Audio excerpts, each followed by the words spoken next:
Meus irmãos, boa noite. Vocês estão bem? Amém, glória a Deus.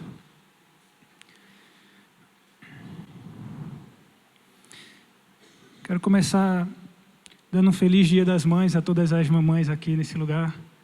Deus abençoe a vida de vocês, essa missão tão linda, tão única e exclusiva que Deus preparou apenas para vocês e vocês cumprem com êxito, com todo louvor. Parabéns a todas vocês e muito obrigado pela vida de vocês.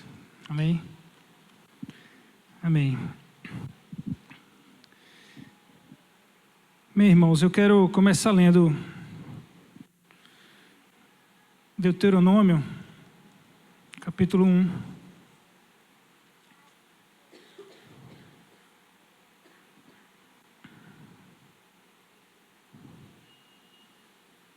Versículo 1.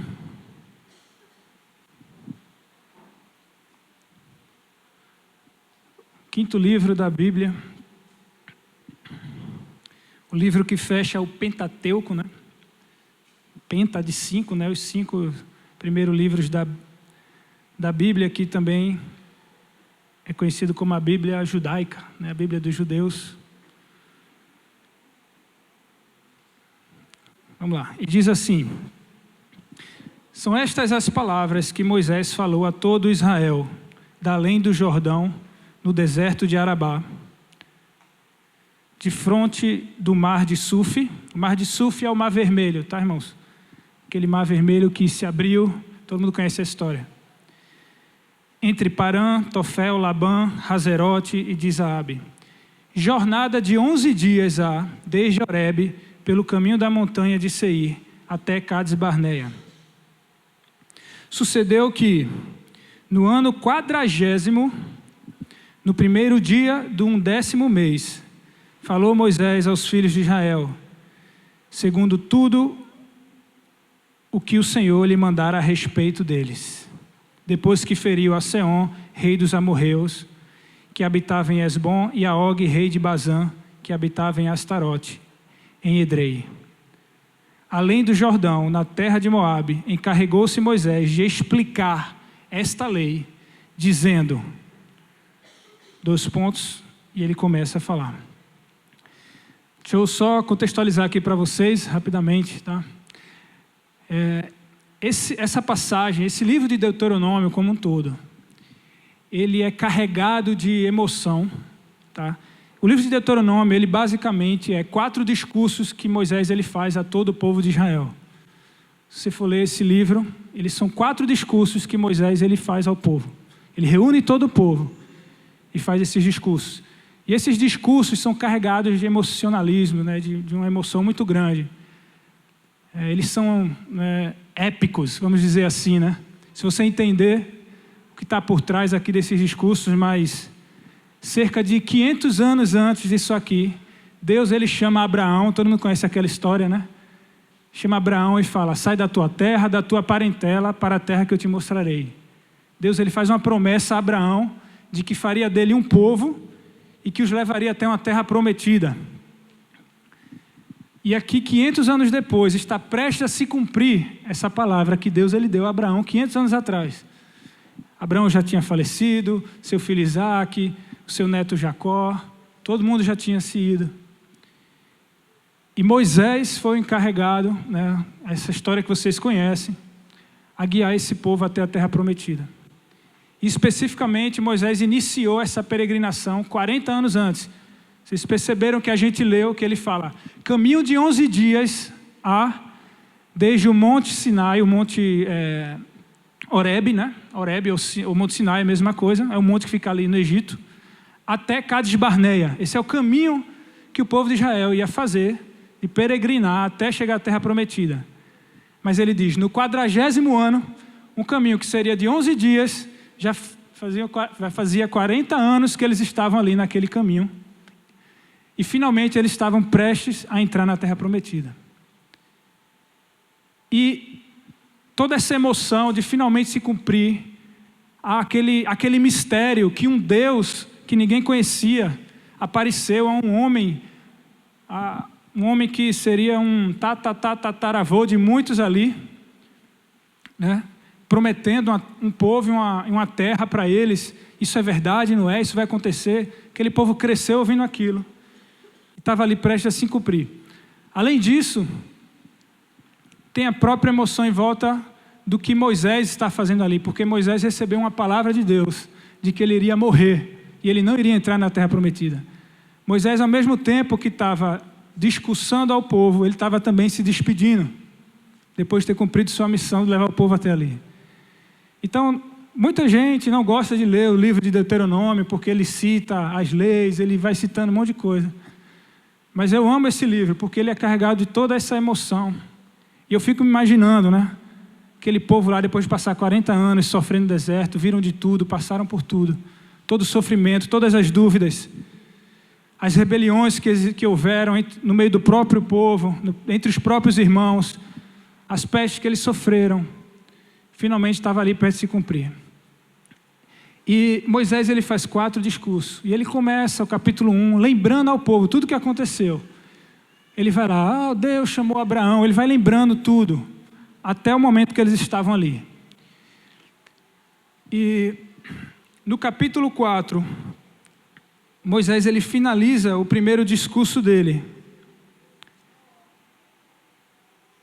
dizendo o seguinte, eu quero ler o capítulo 4 de Deuteronômio com vocês. Ele fala: agora, pois, ó Israel, ouve os estatutos e os juízos que eu vos ensino para os cumprirdes, para que vivais e entreis e possuais a terra que o Senhor Deus de vossos pais vos dá. Nada acrescentareis à palavra que vos mando, nem diminuireis dela, para que guardeis os mandamentos do Senhor vosso Deus, que eu vos mando. Os vossos olhos viram o Senhor, viram o que o Senhor fez por causa de Baal-Peor, pois a todo homem que seguiu a Baal-Peor, o Senhor vosso Deus consumiu do vosso meio. Deixa eu só explicar para vocês esse versículo. A maioria de vocês conhece a história do profeta Balaão, né? O povo de Israel, durante esses 40 anos, quando eles estavam passando pelo deserto, eles enfrentaram alguns povos que moravam no deserto. Até chegar à terra prometida, eles atravessaram o deserto. Mas nesse deserto moravam povos. E quando eles foram atravessando algumas nações, ele pedia: olha, eu só vou passar no meio de vocês. Eu não quero guerra. Eu não tô querendo conquistar a terra de vocês. Eu quero ir até Canaã. Eu só estou passando. Por favor, me deixem passar. E esses reis, essas nações, tinham medo de Israel, porque eles tinham ouvido falar o que Deus ele fez com o Egito, as pragas, como Deus feriu o Egito. E eles tiveram medo. E eles pensaram: não, esse povo passar aqui nesse meio, ele vai nos derrotar. Então eles faziam guerra. Israel, apesar do objetivo dele não ser os povos do deserto, ele acabou guerreando e conquistando esses povos, que são os moabitas, os midianitas, os amorreus. Com certeza você já ouviu esses nomes em algum momento na palavra de Deus. Esses são os povos que moravam no deserto, que atrapalharam, vamos dizer assim, Israel de chegar na terra prometida. Estavam no meio do caminho. E esse episódio de Baal-Peor, o que foi que aconteceu aqui? O que aconteceu foi que esse episódio aqui, Baal-Peor, é o nome de um deus, que na época era o deus adorado pelos moabitas. Naquele episódio de Balaão, que o rei dos moabitas chama Balaão e fala: olha, ele contrata Balaão, um profeta, para amaldiçoar Israel. Vocês lembram dessa história, né? E uma mula fala com Balaão, né? Todo crente fala, né? Até a mula fala com Balaão, essa história aqui. E Balaão, a mula fala com Balaão, e Balaão não amaldiçoa, mas ele abençoa o povo de Deus. E aí o rei de Moabe, ele não tem mais o que fazer e desiste disso. Então Israel entra em Moabe. Só que quando ele entra em Moabe e se instala ali, o que acontece? As filhas, as mulheres dos moabitas, elas começaram a seduzir os filhos de Israel, né, os homens de Israel, e eles começaram a se prostituir com elas e adorar os seus deuses. E os cultos dos moabitas eram cultos regados de sexualidade, né? Eles faziam sexo grupal, todo tipo de depravação sexual em adoração ao Deus Baal Peor. Então Deus está relembrando o que aconteceu aqui. Deus fala, vocês lembram disso que aconteceu? E nesse momento Deus ele se ira. E se você for ler depois a história, você pode procurar essa passagem. Se eu não me engano, ela está... Deixa eu só procurar aqui. Acho que Números 25 conta essa história aí de Balaão. Né? Depois você procura. Vou dar tudo de mão beijada, né? Você tem que ler a Bíblia, né, irmão? Tem que pesquisar, tem que estudar. Mas é por ali, no livro de Números, em algum capítulo ali, 20 e pouco, conta essa história. Então Deus aqui, no versículo 13, ele está lembrando tudo isso. E ele falando, eu consumi do vosso meio vários homens. Foram 24 mil homens que foram mortos de Israel, pela prostituição que eles fizeram. Versículo 4, Deuteronômio 4:4. Porém vós que permanecestes fiéis ao Senhor vosso Deus, todos hoje estáis vivos. Não sei se você está percebendo qual é o sentido desse discurso de Moisés. Mas vamos lá.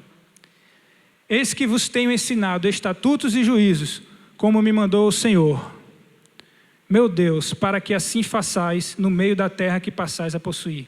Guardai-os, pois, e cumpri-os, porque isto será de vossa sabedoria e vosso entendimento perante os olhos dos povos, que, ouvindo todos esses estatutos, dirão, certamente este grande povo é gente sábia e inteligente.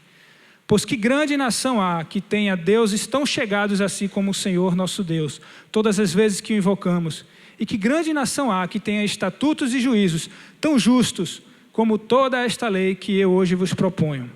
Então somente guarda-te a ti mesmo e guarda bem a tua alma, e que não te esqueça daquelas coisas que os teus olhos têm visto, e não se apartem do teu coração todos os dias da tua vida, e as farás saber a teus filhos e aos filhos dos teus filhos.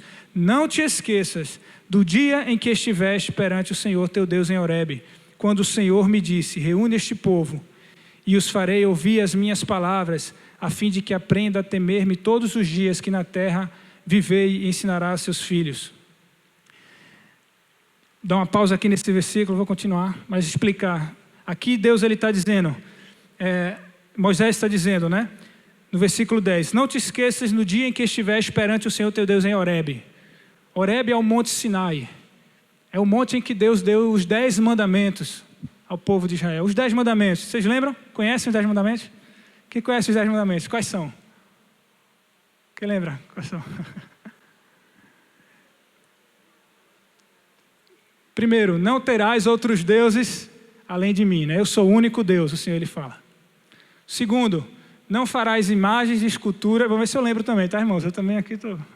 Desafio para nós aqui. Não farás imagens de escultura de nada do que há no céu, na terra ou embaixo da terra. Nem adorarás nada. Nem imagem de escultura. Terceiro, não chamarás o nome do teu Deus em vão.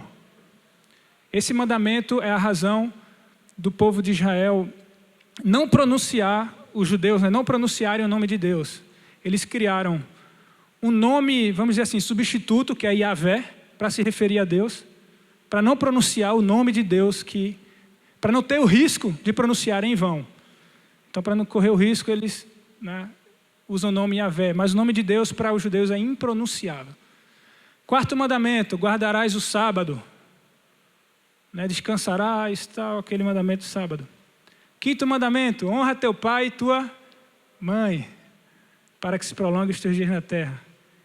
E os últimos 5, não matarás, não adulterarás, não furtarás, não dirás falso testemunho e não cobiçarás a mulher do teu próximo. Os 10 mandamentos. Amém? E foi isso que aconteceu nesse Monte Horebe. Deus ele chama o povo para um monte, ele aparece no meio de uma nuvem de fogo e ali ele diz os 10 mandamentos a Moisés. E ele anuncia a todo o povo. E Deus ele fala assim, no versículo 11. Então chegastes e vos puseste ao pé do monte, e o monte ardia em fogo até o meio dos céus, e havia trevas e nuvens e escuridão. Então o Senhor vos falou do meio do fogo, a voz das palavras ouvistes, porém além da voz não viste aparência nenhuma. Então vos anunciou ele a sua aliança, que são os 10 mandamentos, que vos prescreveu, os 10 mandamentos, e escreveu em 2 tábuas de pedra. Também o Senhor me ordenou, ao mesmo tempo, que vos ensinasse estatutos e juízos, para que os cumprisseis na terra a qual passais a possuir. E aqui agora Moisés está falando o que aconteceu ao longo dos anos que se seguiram, porque Deus ele não deu apenas 10 mandamentos ao povo de Israel. Foram apenas 10 mandamentos? Não. Ele deu um conjunto de leis e estatutos, são mais de 600 ordenanças, além de várias tradições, festas, né, que o povo deveria cumprir, além de como deveria acontecer o culto, a ordem dos sacerdotes, e tudo mais que fundamenta a religião judaica e fundamentava a base da nação israelense no início dela. Não mais hoje, mas no seu início.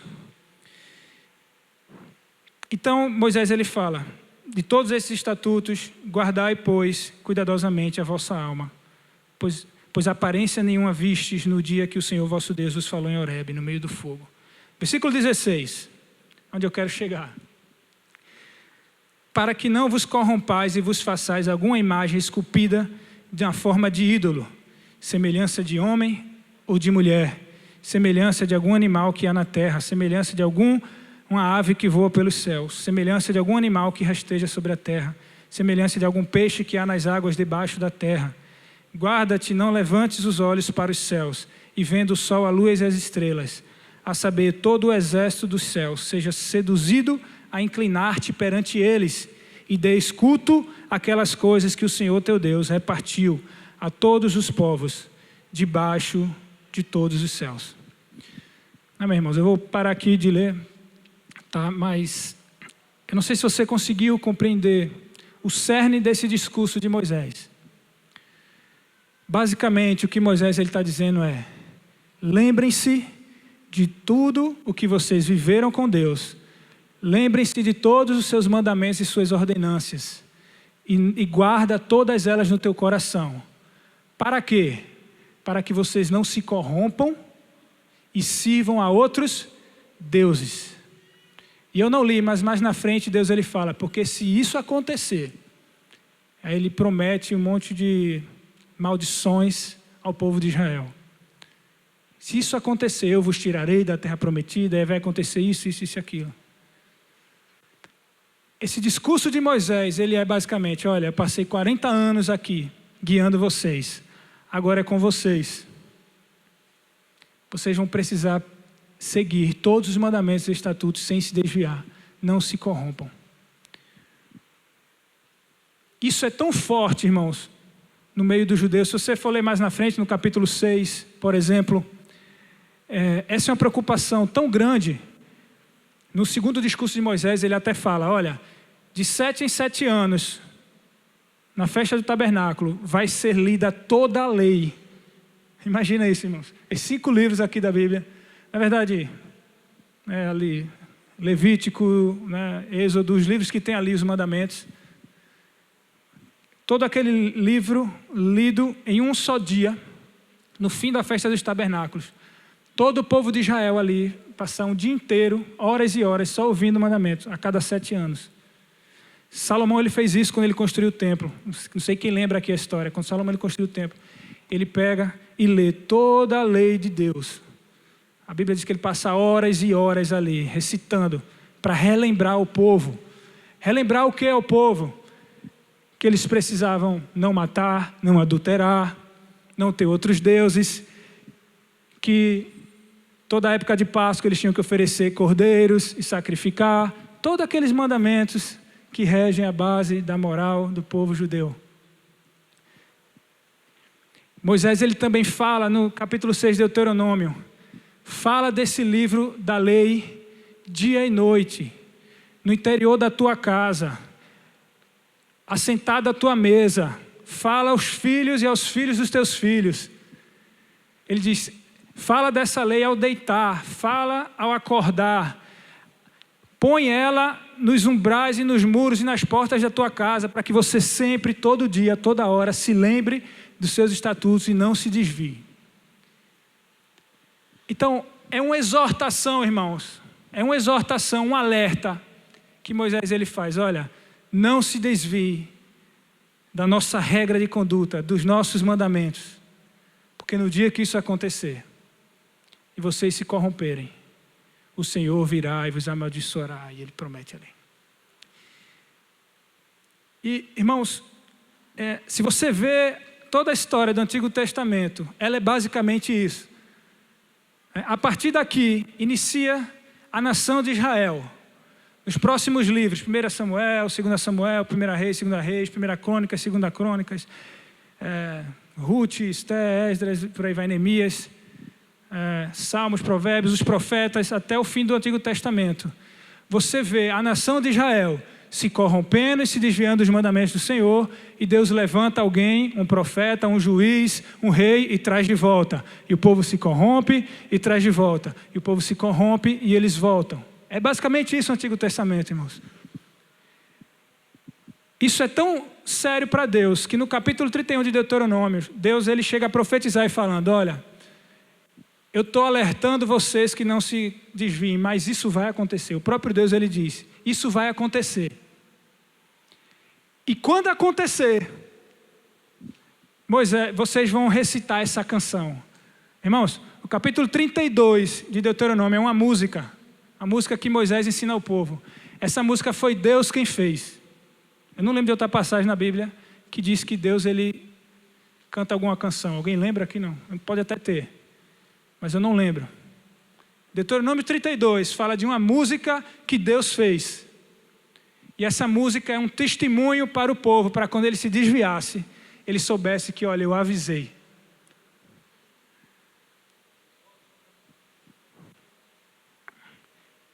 É uma música de 42 versículos, eu acho. No capítulo 31, ele fala para Moisés, escreve essa canção. E no capítulo 32 ele diz, agora cita essa canção ao povo. E ele fala, olha, na canção ele diz tudo isso. Eu vos tirei do Egito, eu dei meus mandamentos, mas um dia quando vocês se desviarem, tal, eu vos amaldiçoarei, tal. Mas ele depois promete que não vai ficar para sempre irado, que vai trazer o povo de volta, para que os povos não digam, Deus não foi capaz de guiar esse povo. E ele no fim promete que vai trazer todos de volta.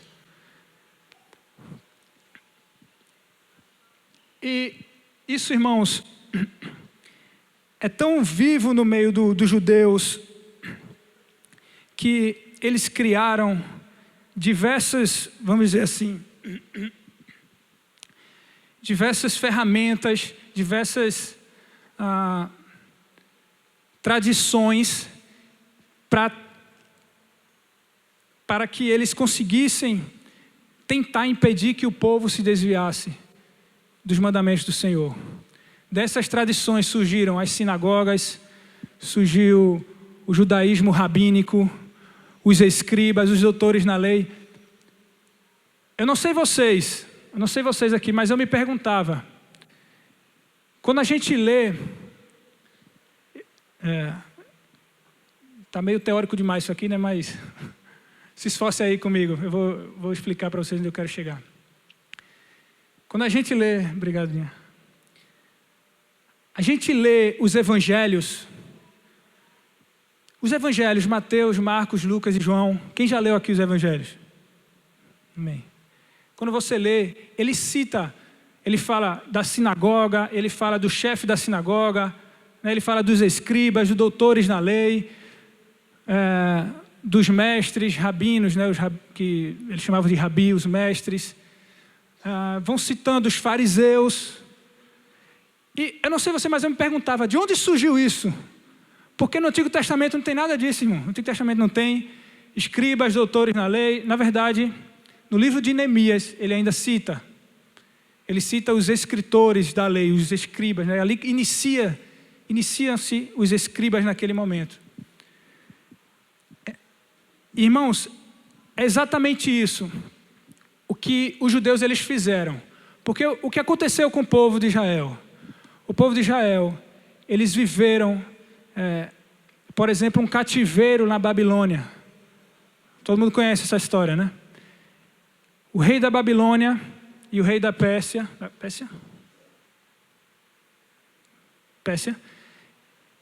o rei da Pérsia invadiu o reino de Israel e levou cativo, e o rei da Babilônia, o povo de Judá, o reino de Judá, os levou cativo.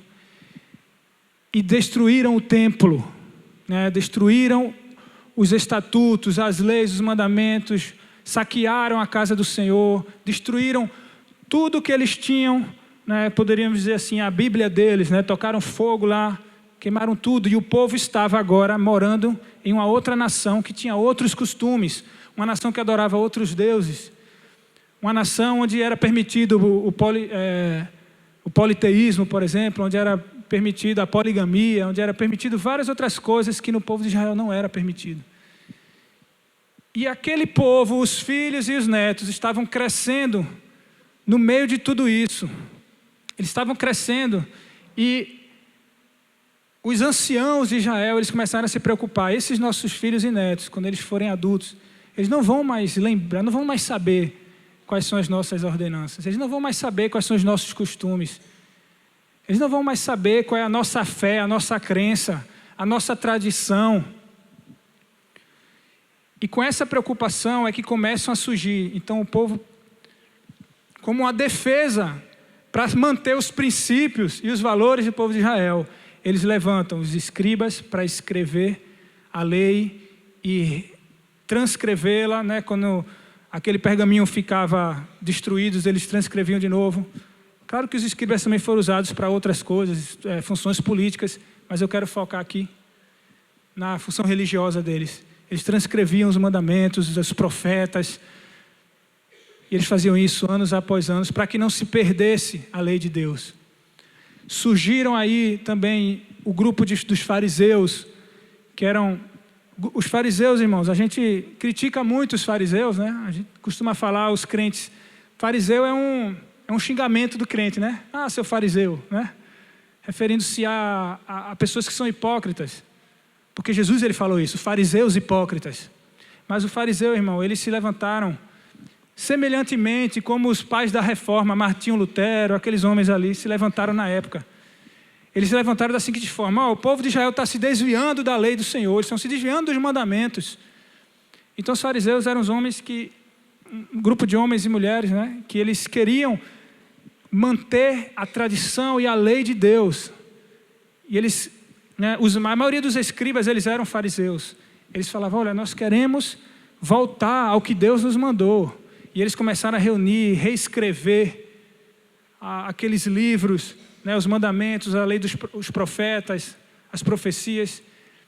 E eles faziam um voto de santidade, de castidade, de cumprimento. Eles eram esses homens, vamos dizer assim, terrivelmente adeptos à santidade, à santificação. Eram aqueles legalistas, né, que a gente chama. Cumpriam à risca ali os mandamentos. Ao ponto que eles se tornaram, né, muito violentos e a acusar os que não cumpriam. Vocês não vivem, vocês não vivem. E aí quando Jesus ele vem e fala: fariseus hipócritas, porque vocês dizem para o povo fazer isso e aquilo, mas vocês não fazem. O problema dos fariseus não era a fé deles, porque ela era verdadeira, ela era sincera diante de Deus. Paulo ele fala: quanto ao zelo eu era fariseu. Paulo ele fala isso como um currículo bom. Ser fariseu era bom no meio de Israel. Até uma corrente que acredita que Jesus ele pode ter sido também um fariseu. Jesus ele tenha participado de uma escola farisaica com um mestre, um rabino que ensinou a Jesus. Isso aí não é atestado, né? Há algumas evidências que dão a entender isso, mas isso a gente não tem como confirmar. O problema de Jesus não era com a fé dos fariseus, não era com o que eles criam, mas era com a hipocrisia deles. Porque eles falavam algo e não viviam. Eles não viviam. Por que se crê que Jesus ele podia ser fariseu? Porque Jesus ele pregava nas sinagogas. Né? O livro de Lucas, capítulo 4, versículo 15, diz que Jesus, todo sábado, ia nas sinagogas e lia os mandamentos do Senhor e ensinava. Todo sábado Jesus fazia isso. O que eram as sinagogas, irmão? As sinagogas, isso tudo é importante, irmão. Talvez alguém esteja perguntando, por que está falando tudo isso, toda essa história, né? Um turbilhão aí de conceitos históricos, é aula de história agora. Mas, irmãos, todas essas tradições e essas ferramentas são a base da nossa própria fé cristã. Porque essas escolas de fariseu é muito semelhante ao que nós temos aqui na escola dominical, por exemplo, né?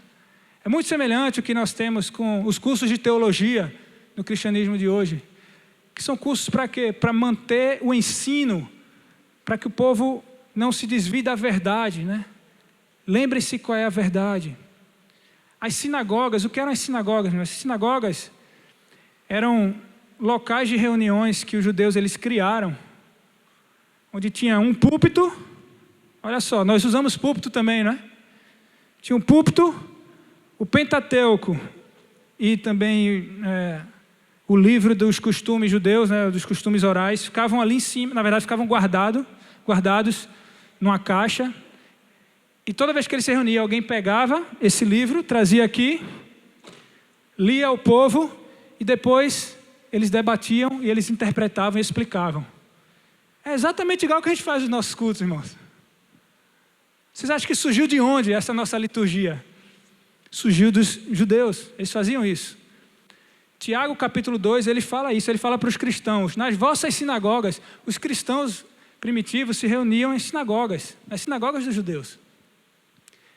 E essa sinagoga não tinha muitas cadeiras como tem aqui, mas era mais ou menos assim, um cubículo, e normalmente tinha uma galeria em cima. Os homens ficavam embaixo e as mulheres e crianças na galeria. Uma boa ideia, né, pastor, para a gente implementar aqui ou não? Não. A igreja do véu, irmão? Não. Brincadeira, irmãos. Os homens ficavam embaixo, as mulheres e crianças, escravos, né, ficavam separados em cima, sem entrar na discussão aqui, né, sobre o patriarcado, falei certo, irmão? Dos judeus. E eles tinham alguns bancos na frente, onde quando viam os ricos, tal, eles sentavam nesses bancos. E os outros homens que não eram ricos, sentavam no chão ou ficavam em pé. E os mestres da lei, eles vinham, pegavam e liam, e ensinavam ao povo. Daí surge o termo doutores na lei, mestres da lei, chefe da sinagoga. Essa sinagoga tinha um chefe. Né? E aí você vê lá, Jesus curou a filha do chefe da sinagoga. São esse povo, irmãos, que criaram tradições para manter viva a lei e os mandamentos dos judeus no meio do povo. Eles que conseguiram manter a fé enquanto o povo estava lá, preso na Babilônia, né? E Jesus era um desses que ensinava. Nicodemos também era um rabino. Lembra aquela conversa de Jesus com Nicodemos? Que Jesus fala, Nicodemos, importa-vos nascer de novo. E aí ele fala, mas como eu vou voltar para o ventre da minha mãe e nascer de novo?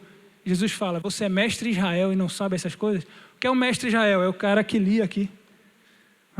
Aquele cara que vinha aqui e lia na sinagoga. E Nicodemos fala, mestre, ele fala para Jesus, Jesus, sabemos que tu és mestre em Israel. Então era provável que Jesus ele fosse também, talvez um mestre fariseu. Só que, onde é que eu quero chegar? Vamos lá, né? Porque, irmãos, todo esse trabalho árduo de ensino das Escrituras, de ensino dos estatutos, ensino dos mandamentos, ele parece não ter sido suficiente. Ensina teus filhos ao assentar na tua mesa. A gente fez isso ontem, a gente faz isso às vezes com nossos filhos. Quando a gente senta para tomar café, a gente pega a Bíblia, bota o cafezinho ali, o pão, lê uma passagem, ensina para eles ali na mesa. Lê dessa lei ao acordar, lê dessa lei ao dormir. 7 anos você lê. Até mesmo a liturgia das sinagogas, né, em algumas delas se cantavam louvores, cânticos, salmos. Não é como hoje aqui que a gente, né, basicamente, metade do nosso culto a gente tem louvores.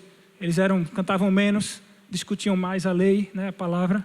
Mas eles às vezes cantavam em alguns lugares. Cada sinagoga tinha seu chefe com tradições. A mesma coisa que a gente tem no dia de hoje, irmão. Você vai na igreja pentecostal, na assembleia, é uma liturgia, né? Você vai na presbiteriana, é outra. Irmão, não tem diferença.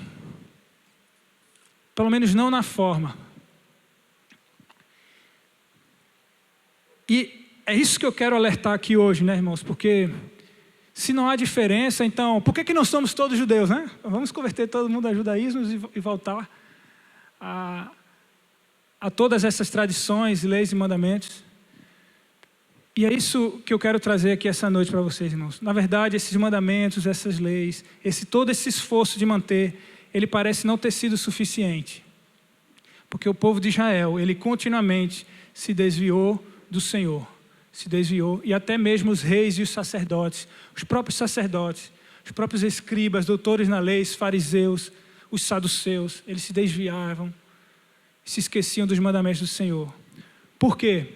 Aqui é importante agora citar o que eu falei aqui dos moabitas. Porque o povo de Israel, ele passou a viver no meio de outros povos. E o grande alerta de Deus é, olha, quando vocês viverem no meio desses povos, eles vão tentar corromper a fé de vocês. Deus, ele até dá uma ordem, que até é um pouco dura, ele fala, elimine todo mundo no meio deles. Porque se sobreviver esse vai desviar vocês. E eles não eliminam. E a história de Israel acontece dessa forma. Por quê? Porque é um povo que vive no meio de outro povo, onde esse outro povo, onde eu, por exemplo, eu tenho que tomar uma única mulher por esposa, mas aquele outro povo ele tem 3, 4, 5 esposas. Só usando como exemplo, né? Eu, como parte do povo de Israel, eu não posso... eu tenho que, por exemplo, 3 vezes no ano, matar um cordeiro, né, o melhor, oferecer ali no templo como culto a Deus, além dos cultos diários, né, que quisesse oferecer todo sábado, voluntários, e perder recursos para dar a esse Deus. Talvez em outras nações não.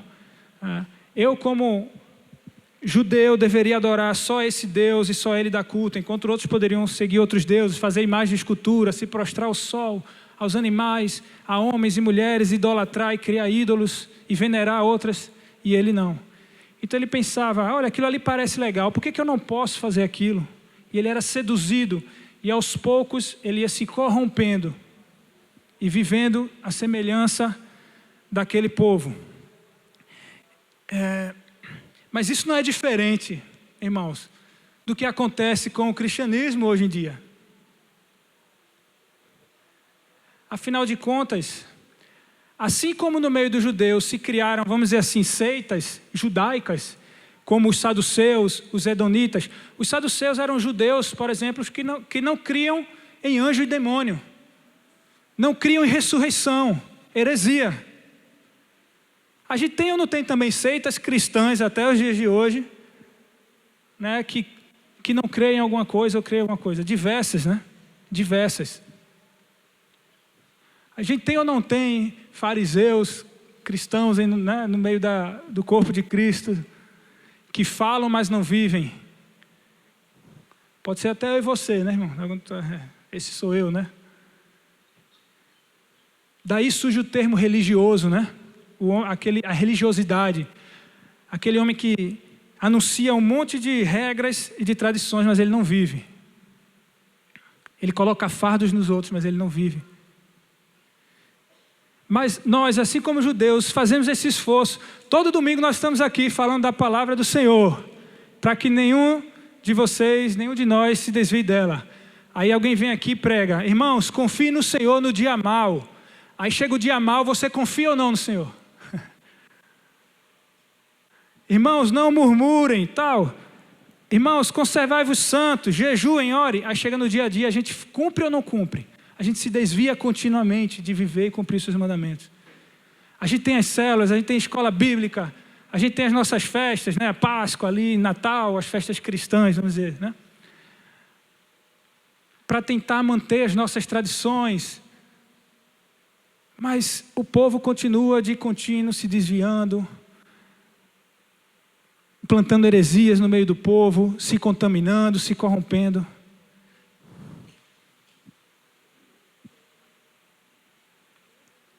Parece que aquele alerta que Moisés ele faz ao povo e que a gente tenta viver, ele não é suficiente. Eu estava pensando muito nisso esses dias, irmãos. Eu tenho pensado nisso já há muito tempo. Acho que há uns 3 meses. Eu tenho meditado muito nisso. Por isso que eu falei bastante coisa, né? Porque tudo que eu estudei, né? Vou jogar aqui. Né?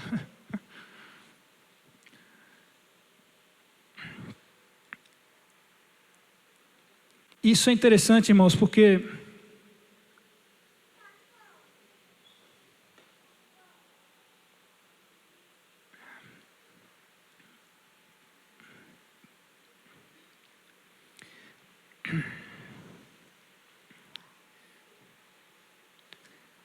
até mesmo entre os cristãos, Deus ele precisou suscitar avivamentos, reformas. É ou não é? A gente fala, o avivamento ali na Rua Azul, o avivamento. A gente tem falado muito nisso. O que é isso? É um povo de Deus que se corrompeu e Deus ele levanta pessoas para restaurar de volta os seus preceitos, os seus princípios. E isso não é exclusividade dos judeus, nós também vivemos isso. Eu quero ler com vocês o que Paulo ele diz aqui em Romanos 2,17. Tenha fé, irmão, tenha fé, tenha confiança.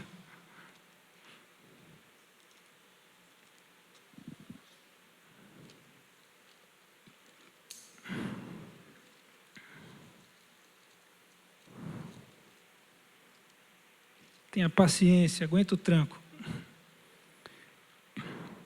Romanos 2,17. Paulo ele diz: se porém tu que tens por sobrenome judeu e repousas na lei e te glorias em Deus, que conheces a sua vontade e aprovas as coisas excelentes, sendo instruído na lei, que estás persuadido de que és guia de cegos, luz dos que se encontram nas trevas, instrutor dos ignorantes, mestre de crianças, tendo na lei a forma de sabedoria da verdade. Tu, pois, que ensinas a outros, não te ensinas a ti mesmo? Tu que pregas que não deve furtar, furtas? Dá um trocado ao guarda? Né? Dizes que não deve cometer adultério e o cometes? Seja virtual ou real? Abominas os ídolos e lhes roubas os templos?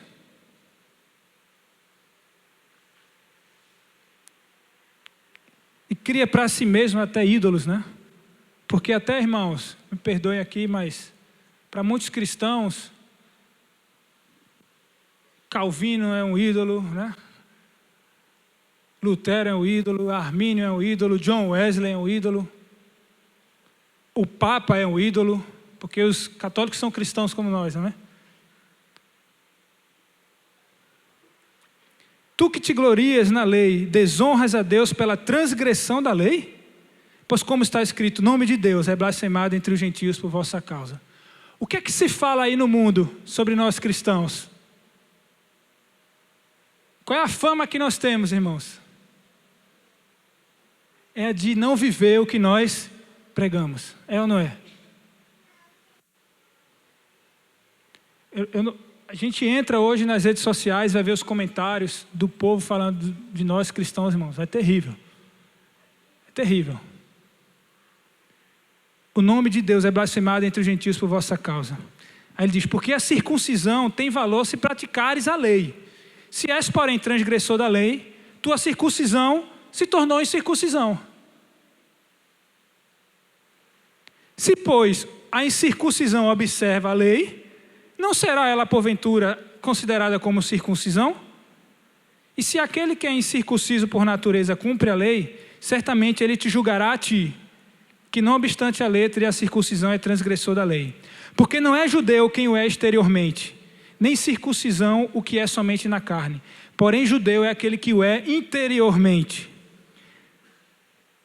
E circuncisão aqui é do coração, no espírito, não segundo a letra, cujo louvor não procede de homens, mas de Deus. Paulo está dizendo, judeu não é quem diz que é judeu, mas é quem cumpre os mandamentos. Se o incircunciso cumpre, ele é o verdadeiro israelita. Ah, mas ele é incircunciso, ele não se circuncidou, ele não é judeu, porque pela lei só pode ser judeu quem se circuncida. Ele diz, mas ele não cumpre os mandamentos. Ele é o verdadeiro judeu. E você que se gloria de ser circuncidado, coloca lá, tal, bonitinho, você não cumpre? E mais na frente, no livro de Colossenses, por exemplo, né, Paulo ele chega a exortar e dizer, olha, não toques nisso, não toques naquilo, não faça isso, não faça aquilo. Aí ele diz, todas essas coisas têm aparência de sabedoria, parece ser sabedoria, né? Tem forma de sabedoria, mas na prática não tem nenhum valor contra a sensualidade. Paulo ele estava dizendo, vocês que se gloriam na lei, que ficam ali debatendo a lei, quando as filhas de Moabe vão seduzir, vocês caem na sensualidade. Parece que todo esse conhecimento da lei não foi suficiente para te fazer permanecer fiel a ela. E aí eu lanço essa pergunta, né? É a pergunta que Paulo ele também faz. Então, se a lei por si só, ela não tem poder para nos fazer fiéis e incorruptíveis diante de Deus, onde está a solução para isso, né? O que pode nos trazer a solução?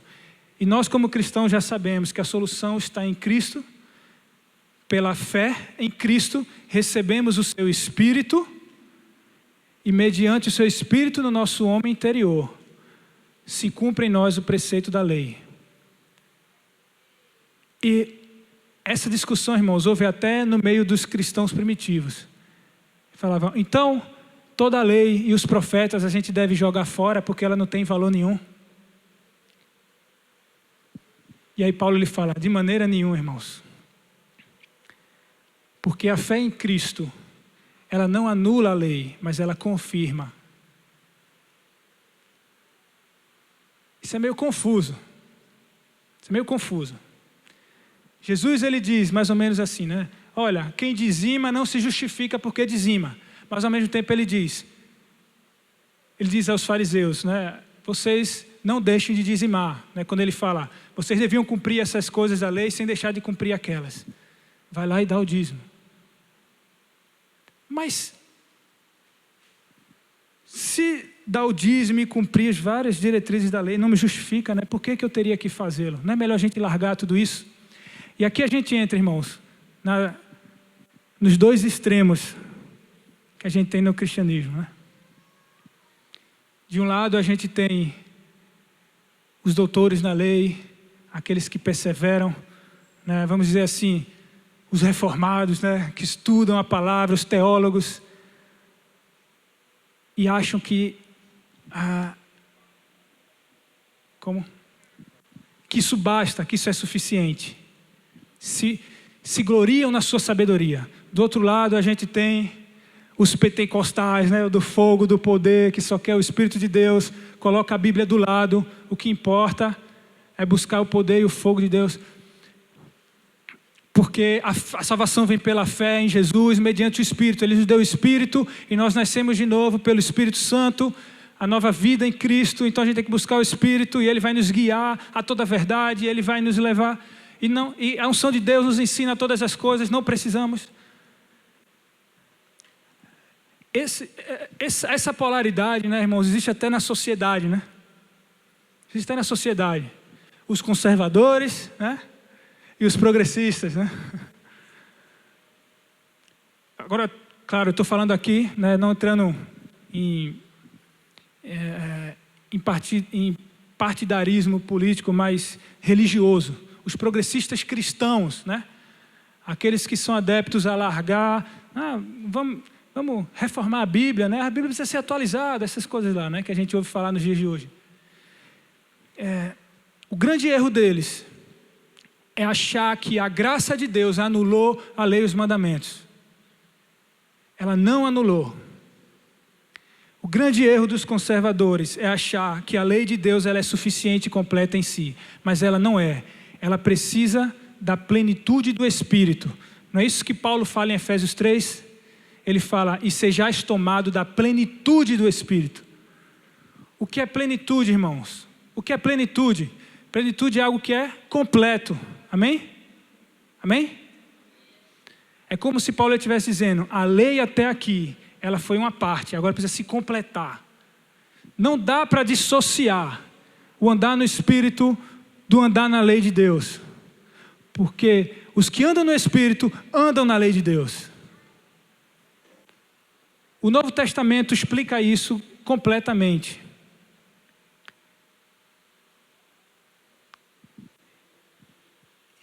Não dá para dissociar essas duas coisas.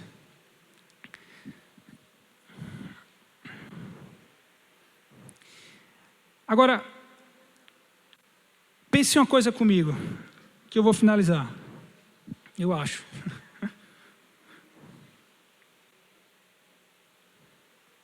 Por que que o ensino da lei e dos mandamentos, ele não é suficiente para nos manter incorruptíveis e santos diante de Deus e fiéis aos preceitos de Deus? Por que que mesmo ensinando em casa, na igreja, na célula, a gente se corrompe? Por quê? Porque o povo de Israel também se corrompia. Eu vou dizer, irmãos, o que é que eu tenho entendido, né? Aqui está, vamos dizer assim, né, a revelação dessa mensagem. Pelo menos no meu entendimento. A grande dificuldade do povo de Israel em manter o povo fiel aos mandamentos, qual é? É que aquele povo, os filhos e os netos, eles não tinham vivido e visto o que os seus pais e os seus avós viveram e viram. Pense aqui comigo, irmãos. Você está lá no Egito, preso, escravo. E aí Deus ele chega e faz abrir o mar vermelho diante de todo mundo. Você vê com seus olhos. Imagina você ver com seus olhos o mar se abrindo, você atravessando, os egípcios vindo atrás e o mar se fechando. Quando Moisés chegasse e falasse, olha, agora todo ano a gente vai fazer uma festa para celebrar esse momento. No ano que vem você estaria lá para celebrar essa festa? Sim, porque você viu aquilo, você ficou extasiado com aquilo, maravilhado com aquilo. Você fez, esse Deus é Deus verdadeiro. Moisés chegasse e dissesse, olha, pegue seu cordeiro de um ano, você na hora, esse aqui é o meu melhor, vai lá. Por quê? Porque você viveu, você esteve a ponto de morrer pelo exército egípcio e Deus te livrou, te salvou. Agora os filhos, os netos não. Aí vem o pai e fala, olha irmãos, olha filho, olha está aqui, ó, a história é essa, vai lá e ofereça um carneiro. Aí o filho vai lá e oferece, ele vai lá e oferece. Chega um momento que o filho ele diz, o que é que eu estou fazendo aqui? Por que que eu faço isso? Aí começam, né, os críticos, né? Sempre dizem que a nova geração ela é crítica, né? Por que isso? Por que essa tradição? Por que tem que viver isso? Por que a nova geração é sempre crítica? Porque ela não viveu, ela não passou o que a geração anterior passou. Então, ela vai entregar ali o cordeiro, mas ela vai entregar aquele cordeiro porque o pai mandou, porque o pastor mandou. Não, ela não carrega dentro dela o amor por Deus, né? O entendimento da sua grandeza, do seu poder, da sua força, porque ele está só seguindo um grupo de regras. E assim surgem os fariseus, né? Assim surgem aqueles que só fazem seguir regras e não sabem por que está seguindo. Essa é a grande dificuldade de se manter o povo fiel aos mandamentos e à palavra de Deus. É porque a gente fala, não sei por que eu tenho que fazer isso. Quantos de vocês não já pensaram nessa mente? Por que eu tenho que dar o dízimo? Seja sincero com você já pensou isso? Por que eu tenho que dar o dízimo? Para você entender isso, tem que voltar lá atrás em Abraão, quando ele deu o primeiro dízimo. Você entendeu o coração de Abraão, por que ele fez aquilo. Se você entendesse isso, você falaria, eu vou dar o dízimo. Mas a gente não dá porque a gente não entende. Porque a gente dá, porque nos ensinaram a fazer isso. É ou não é, irmãos? Ou porque botaram medo de você. Se você não der, vai vir o devorador e vai levar tudo. É ou não é? Aí você, não, eu não quero que o devorador venha. Mas Paulo, ele disse, eu não quero que ninguém oferte com necessidade nem com pesar, mas com alegria. Isso é só um exemplo. Eu posso pegar as várias ordenanças de Deus aqui e dar como exemplo. Em resumo, Moisés ele fala, inculca na cabeça dos seus filhos. Inculcar na cabeça é colocar dentro da cabeça deles. Abre a cabeça deles e coloca dentro deles para que eles entendam, porque eles não vão se desviar. Mas como inculcar? Ficar lendo ali a lei, ensinando, não foi suficiente para inculcar. Por quê? Porque eles não testemunharam. Não dá para exigir amor de quem não testemunhou, de quem não viu.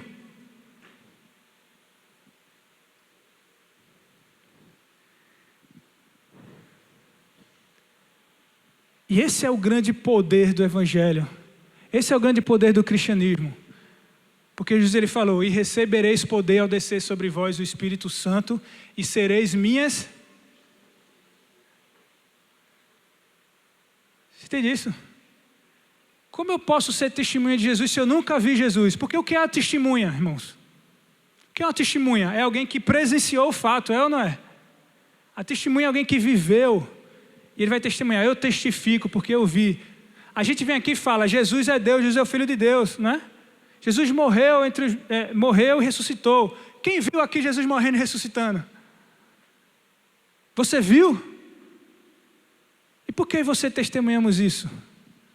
E falamos com a convicção, com a certeza no coração. Ah, porque alguém nos disse? Mas alguém nos disse não parece ser suficiente para que a gente creia. Porque tem um monte de gente aí, irmãos, aí fora, que já ouviram falar isso também e não acreditam. Tem um monte de gente que já ouviu falar a mesma coisa. Não, Jesus é o Filho de Deus, morreu, mas ele não crê nisso. A gente não crê porque alguém nos disse. A gente crê porque ele nos deu o Espírito, e esse Espírito testifica em nosso coração, nos faz uma testemunha. É um milagre, irmãos, é um milagre. É só para você entender, não é isso que acontece, mas é só para você entender. É como se ele nos transportasse lá para o momento. Esse é o poder do Espírito, né? E a gente vivesse lá tudo aquilo, e a gente se torna uma testemunha. E agora a gente entende, agora a gente ama, agora a gente compreende. E assim, a lei de Deus, que antes era só letra, quando a gente abre, ela se transforma numa revelação, vida, ao ponto de Davi dizer, eu amo a tua lei, porque não é a lei, mas é o preceito da lei em si, é o que ela significa, né? É o que ela representa, é o livramento que Deus dá, é a exaltação do poder da grandeza de Deus. Então não dá para dissociar o andar no Espírito e andar na lei. Quem lembra a passagem ali do Monte da Transfiguração? Quem lembra? Levanta a mão se você lembra. Só os que lembram. No livro de Mateus 17 conta essa história, em Marcos 9 também, em Lucas 9. Jesus ele leva Pedro, Tiago e João ao Monte da Transfiguração. A um monte. E ali ele é transfigurado, o rosto de Jesus resplandece. E aparece com Jesus Elias e Moisés. Aí eu vou trazer aqui agora, né, a minha teologia, né, teologia segundo Rafael. Porque Moisés representa a lei. E Elias representa os profetas que andavam em poder, em milagres. Você sabia que os saduceus, eles não criam nos profetas, porque eles dizem, o que o profeta está falando está fora da lei.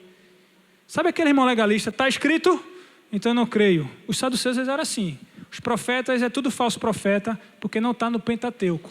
Não está aqui na lei de Moisés. Tem gente assim hoje também, né? A profecia, não, está fora, não tem. Então Elias, ele representa aqueles que andam no poder, milagre, espírito.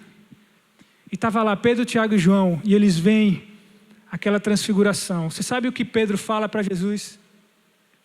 Pedro ele fala, Senhor, é bom estar aqui. É ou não é, irmão? É bom estar no meio do mover de Deus. Quando o Espírito de Deus desce, aquele mover, se a gente chora, a gente ri, não é? A gente se alegra. A presença de Deus, a gente fala, é muito bom estar aqui, eu não quero sair nunca da tua presença. A gente canta, isso vira música, né? Eu não quero sair da tua presença, Senhor. Aí Pedro ele fala, vamos construir 3 tendas, uma para você, uma para Moisés, uma para Elias, e vamos ficar aqui. Ou seja, Pedro é aquele irmão que só quer, né, ali, ó, o Espírito, é o Espírito Santo, é o Pentecoste, é o fogo de Deus.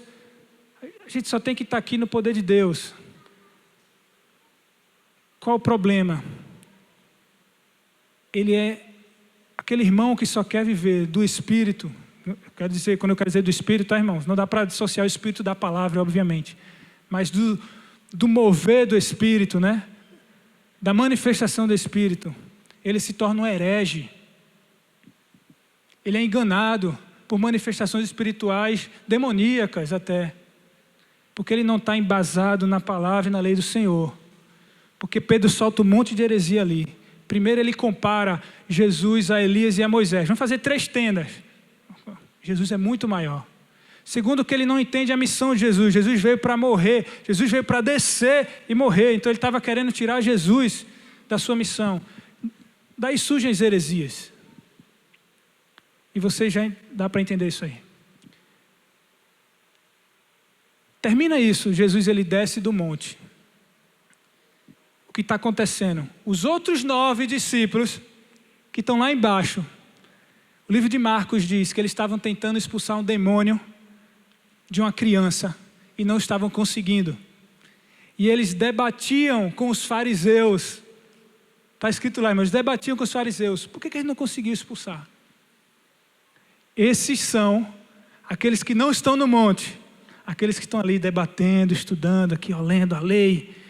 Pá, a lei do Senhor, ensinando. Mas falta poder. Jesus ele desce, expulsa o demônio. Aí os discípulos perguntam, os 9, Senhor, por que a gente não conseguiu? A gente fez tudinho aqui que está escrito na cartilha, aqui ó, a gente falou em nome de Jesus, porque me disseram que se eu falar em nome de Jesus, o demônio sai. Tal. Aí Jesus fala, por causa da pequenez da vossa fé, e porque essa casta de demônio não sai, senão por meio de jejum e oração. Vocês estavam tão ocupados, querendo entender aqui, estudar, que esqueceram de orar e jejuar. Então Jesus, ele é a personificação perfeita para resolver esse problema. Porque Jesus é aquele que estudou a lei, ensinou nas sinagogas, mas é aquele que andou em poder, em espírito e em poder. O que temos que fazer então, irmãos? A gente tem que estudar e estudar muito. A gente tem que ler e ler muito. A gente tem que ensinar e ensinar muito. Ensinar nas casas, na mesa, nas portas, fazer escola dominical, teologia, escola de líderes, célula. A gente tem que debater, estudar, manter as tradições cristãs. Tradição não é um problema não, irmãos. A tradição é o religioso. Não é. Ele só é se ele viver apenas de tradição. Pelo contrário, a tradição ela afirma a base, o fundamento da fé. As tradições têm um porquê de tudo aquilo, elas têm um motivo. Tira esse discurso progressista e moderno de é religiosidade, é só um conjunto de regras. O que vale é o amor. Não, irmãos, vale conjunto de regras, a gente tem que estudar, a gente tem que ler. Elas fundamentam a nossa fé, elas nos provam. Só que ela não é completa. É preciso da plenitude do Espírito para fazer toda essa lei, todo esse estudo ter sentido. Então a gente tem que estudar a lei, ensinar. Mas a gente tem também o que a palavra de Deus, no Novo Testamento, irmãos, ela fala em vários momentos, não apagueis o Espírito, não entristeçais o Espírito, andai no Espírito, vivei no Espírito, semeai para o Espírito, nascer do Espírito. E esses textos que estão ali, em Tessalonicenses 5, Efésios 4, Efésios 5, Efésios 6, Gálatas 5, Gálatas 6, João 3, Romanos 8, 9, esses capítulos que falam que a gente tem que andar no Espírito, eles sempre citam várias disciplinas espirituais. Ele diz assim, orai sem cessar. Ensine essa lei, estude ela, mergulhe nela, mas também ore sem cessar. ele fala ali também, em tudo dai graças. Para ser uma coisa boa, meu irmão, aprenda a dar graças por tudo, irmãos. Dar graças por tudo é uma disciplina espiritual do cristão. Você sabia disso? Mas a minha vontade não é agradecer, minha vontade é murmurar. Mas agradeça com vontade de murmurar. Por quê? Porque está escrito ali, dar graças por tudo. Louvar, cantar, falar entre vós com salmos e hinos, cânticos espirituais. Também é uma disciplina espiritual. Para quê? Para manter a chama do Espírito acesa. Todo dia na sua vida, coloca um louvor e canta ao Senhor. Não, mas eu não estou com vontade, mas canta mesmo assim.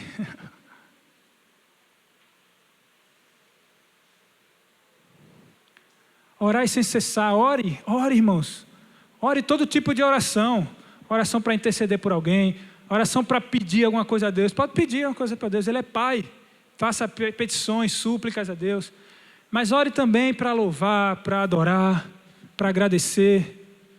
A oração contemplativa, né? Que você não fala nada, fica calado, olha para o céu, fica ali 20 minutos, 10, 30 minutos, só olhando e contemplando o Senhor e meditando na sua beleza, na sua grandeza. O Novo Testamento, irmãos, ele é recheado dessas disciplinas espirituais que nos são úteis para manter acesa a chama do Espírito. Que apenas a leitura da lei não é suficiente. Por isso que o povo de Israel, ele se corrompia continuamente, porque não era completo o fundamento da fé no seu coração. Estava baseado apenas na lei. Mas faltava o poder do Espírito. E é o que nós precisamos, irmãos. Até os dias de hoje, a igreja de Deus, ela também tem andado e se desviado do caminho do Senhor. Porque ou falta a palavra, ou falta o poder do Espírito, falta jejum e oração. Louvor, adoração. Temos que fazer um, também viver no outro. Não dá para dissociar uma coisa da outra. Contemple a sua vida cristã, a sua religião. O que você faz para servir e seguir a Deus? E dá um jeito na tua vida. Coloca um prumo aí. Coloca a disciplina. Para a disciplina é que perseverais. Se não está conseguindo orar sem cessar, coloca um despertador no celular, em algum horário fixo todo dia para você ir orar. Coloca um plano semanal para jejuar. Todo sábado, toda sexta de manhã eu vou jejuar. Bota na parede da sua casa e cumpre.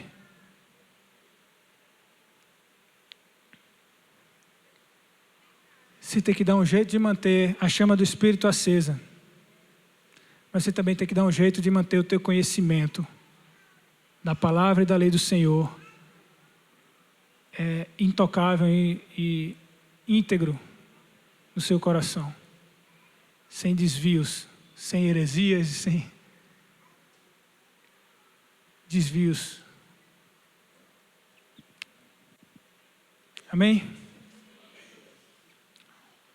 Amém.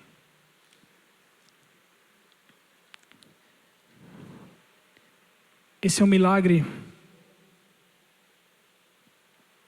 que a obra de Cristo produz em nós. É o que nos diferencia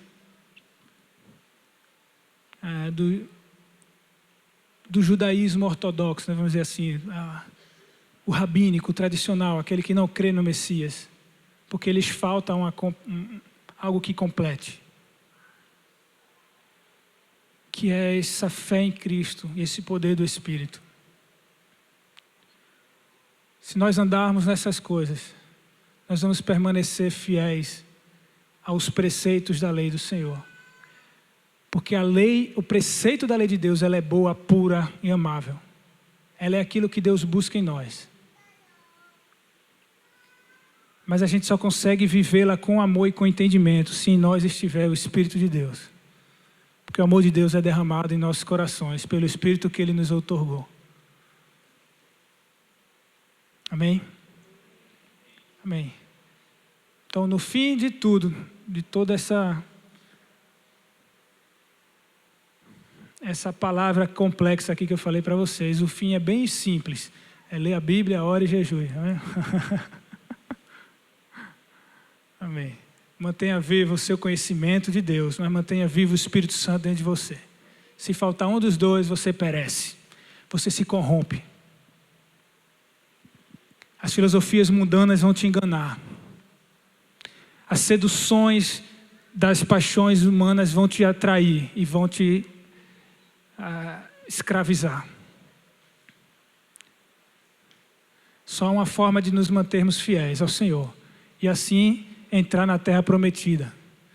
Que não falo mais de Canaã, mas do céu. Amém? A nossa grande terra prometida, a nossa grande pátria celestial. A gente precisa manter o nosso conhecimento de Deus e o poder do Espírito dentro de nós. Estudando, conhecendo, investigando e semeando para o Espírito com oração, jejum, louvor, gratidão. É isso. Mas eu sou pavio curto. Mas agradeça. Eu sou murmurador, mas louva ao Senhor.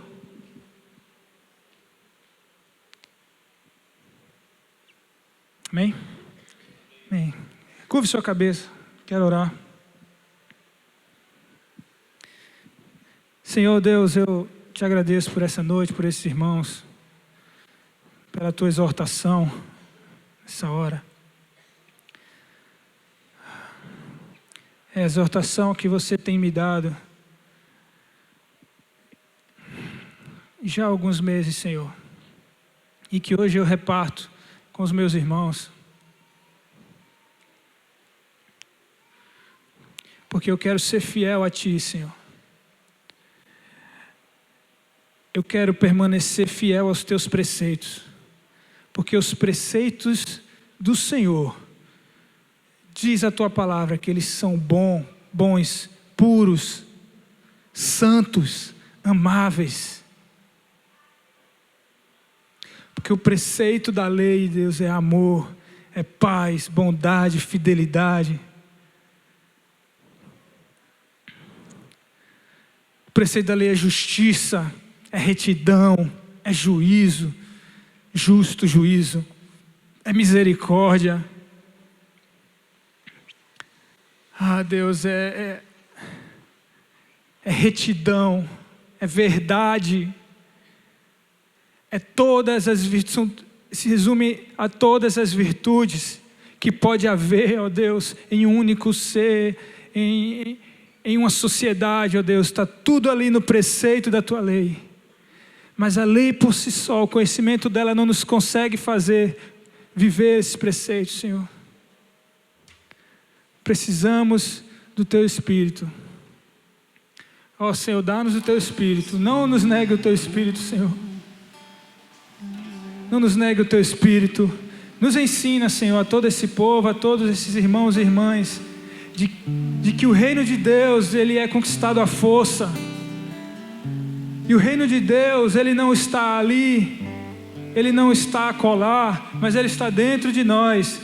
Porque o reino de Deus não consiste em comida e em bebida, mas em paz e gozo no Espírito Santo. Porque aqueles que não nascem do Espírito não podem entrar no reino de Deus. E você o puseste dentro de nós, a Tua graça e na Tua bondade infinita, através do sacrifício de Cristo, para que todo aquele que crê consiga também viver, ter obras. A fé não é completa sem as obras, da mesma forma que a lei não é completa sem o Espírito.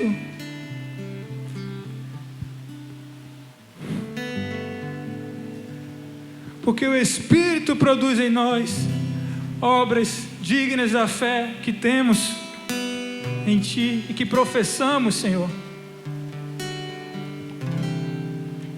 Une-nos, Senhor, une-nos em uma só fé. Traz unidade, ó Deus, entre reformados e pentecostais. Nos faz entender que precisamos uns dos outros, que aquele que estuda e é doutor e mestre na lei precisa aprender com aquele que ora e jejua e busca Deus, aquele letrado que anda no poder de Deus. E aqueles que andam no Espírito e poder de Deus precisam estar sempre buscando o ensino e o conhecimento dos mestres na lei, para que eles não caiam em heresias, em enganos demoníacos, Senhor. Une o teu corpo, une a tua igreja, nos ensina, ó Deus,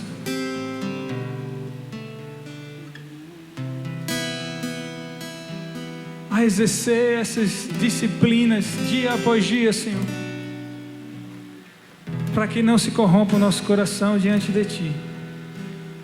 E assim, Senhor, a gente cumpra os Teus decretos e os Teus juízos com alegria de coração, com amor no coração,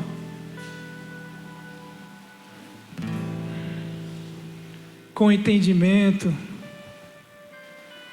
com adoração, Senhor, com a verdadeira adoração, com a verdadeira veneração, que é fruto de um coração que ama ao Senhor acima de todas as coisas, com toda a sua força, com todo o seu entendimento e de todo o seu coração. Crava as palavras da Tua lei na tábua do nosso coração e dá-nos o Teu Espírito, Senhor. Dá-nos o Teu Espírito. Em nome de Jesus. Amém. Amém.